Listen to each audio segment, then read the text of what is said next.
Väki. Minulla on ilo ja kunnia toivottaa teidät kaikki Pohjois-Pihlajavedekylät ryn edustajan toimesta ja ominaisuudessa tervetulleeksi meidän Pohjois-Pihlajaveden perinteikkäille maalaismarkkinoille.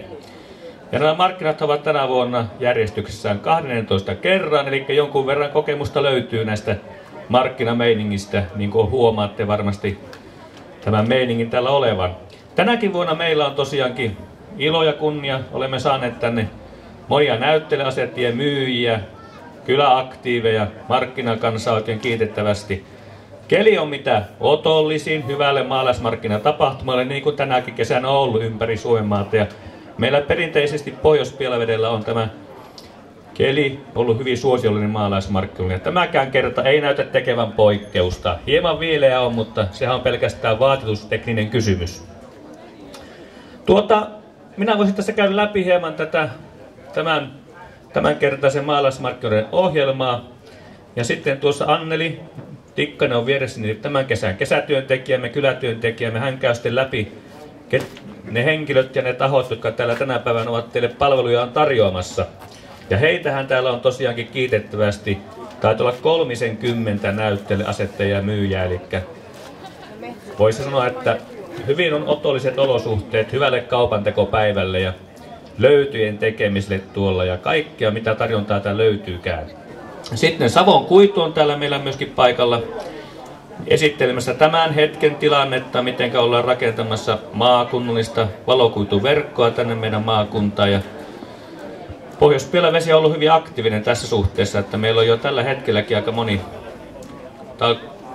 talouskylällä päättänyt liittyä tähän valokuituverkkoon. Ja se tarkoittaa sitä, että jossakin vaiheessa alkaa myös rakentamistoimenpiteet, kun liittyjä alkaa olla tarpeeksi. Me varmaan haastellaan jossakin vaiheessa tuon Savon Kuidun porukan kanssa näistä tämän hetken näkymistä ylipäätään, että mitä se valokuituverkko on ja onko siinä mitään eroa loppujen lopuksi verrataan vähän muita vaihtoehtoja. Sitten tämä meidän oikeastaan järjestävä yhteistyökumppani on keskeinen tämä Pohjois-Savon Karjakerho, eikö niin Annelia? Tuolla meidän Nuorisoherran talon takana olevalla kaukalolla on, voi sanoa, tämmöinen niin Junior Handler-kisat, joka tarkoittaa sitä, että siellä on erittäin viehättäviä vasikoita ja ainakin yhtä viehättäviä ohjaajia sitten esittelemässä näitä vasikoita. Ja sitä kaikkea, mitä he ovat tehneet jo pitkän aikaa näiden vasikoiden kanssa yhteistyössä, ohjanneet näitä vasikoita ja myöskin sitten niin kuin, siellä on kokonaisvaltainen ohjelma tosiaankin sitten ja kaikki ne askeleet ja muut, mitkä siihen liittyy. Niin ohjaajalla kuin vasikalla on varmasti tarkkaan niin kuin mietitty ja harkittu ja opittuja. Sitten meillä on täällä tosiaankin erityyppistä ohjelmaa muutoinkin, eli totta kai niin kuin maalaismarkkinoiden kuuluu tämmöiset vapaamuotoiset rupattelut ja kyläläisten tapaaminen ja tuttujen tapaaminen, mutta sitten myöskin täällä estradilla täällä esiintyy muun muassa Oinoska. Oinoska ehkä tiedättekin monesta kesätapahtumasta.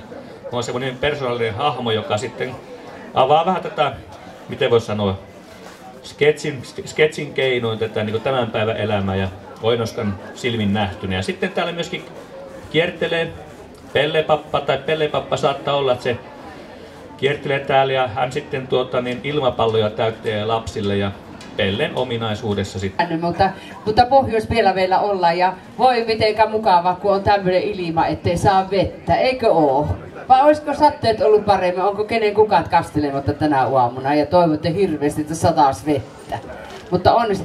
Täyttäkääpä noita penkkiä tuosta, niin saatte jalkojen vähän huiluttua tuossa, niin istukee penkkiin tuohon niin mukavempi. Ottakee ihan täyteen niin kuin, ja kahtokee Suomessa mennään aina sinne istumaan, missä on tyhjä paikka, mutta jos olisi Japanissa, niin kaikki tunkisi samaan paikkaan, kun on turvallisempaa. Kahtokee, ottakee turva toisistanne, niin on mukava sillä lailla. Ihan kylki ja lämpöäkin antaa. Oikein istutte siihen tiuhaan, kun sillit suolassa, niin se lähtöö siitä. Nimittäin tämä Oinoska-asia on tänä päivänä, että arvatkeepas minkä takia minä tulin tänne. Kun näin, että tuo karjanäättely on tiellä, minua niin on syväntä lähellä nuo eläimet, varsin niihin mullikat. Mulla on kotona lehmä navetassa yksi kanttura, sanottiin, että kanttura. Sitä minä en ymmärrä, miksi sitä sanottiin lehmän kantturaksi, mutta maitoa se antoi ja lihpoukin sitten joskus myöhemmin ja ikävä tuli, kun lähtivät pois. Ja lapset, arvatkeepa miten kulkee, kun minulla on vasikka.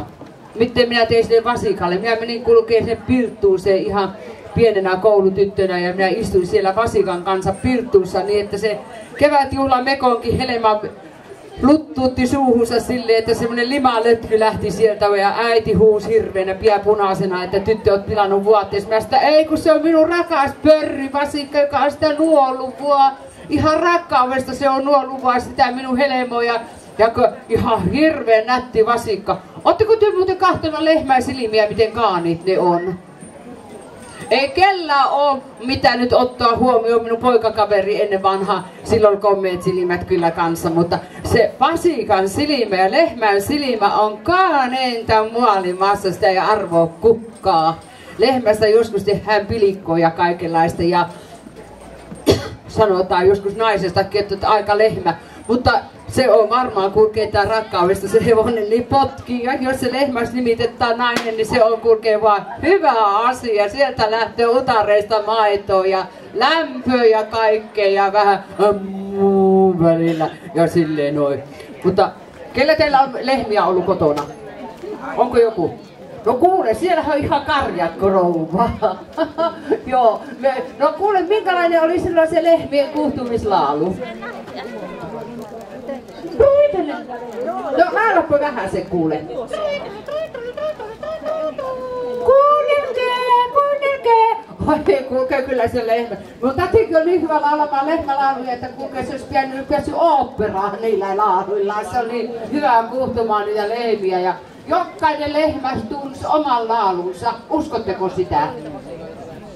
Tietääkö rouva, että se jokainen lehmä tuntuu oma laulunsa? Mukava on syntyä niin kylä hullu sukku. Aito elokorjussa on siellä kaiken aiko. Sivistys ei teennäiseksi kai voidu sitä taikoon. 5 hengen perrellä ol kammar sekä kyökki. Mummo makas vahvalla tarruki vieres kyökki. Isä ukko äiti kanssa jako sopulouto. Pentui patjat lattialla lähellä ol routo. Kun sukulainen ronkka vaivan kanssa kyllä ehti. Hellan pielle asetettiin pyhän paksui lehti. Siihen vieras vuote pantiin lämpimimpää kolokkaa. Linja mentiin kaahehaju levis joka nokka. Tosiaan, minäpäs nyt täällä kerron vähän minkälaisia myyjiä meiltä löytyy. Eli meillä on täällä useampia kirppareita, on Kotiteen kirppari ja sitten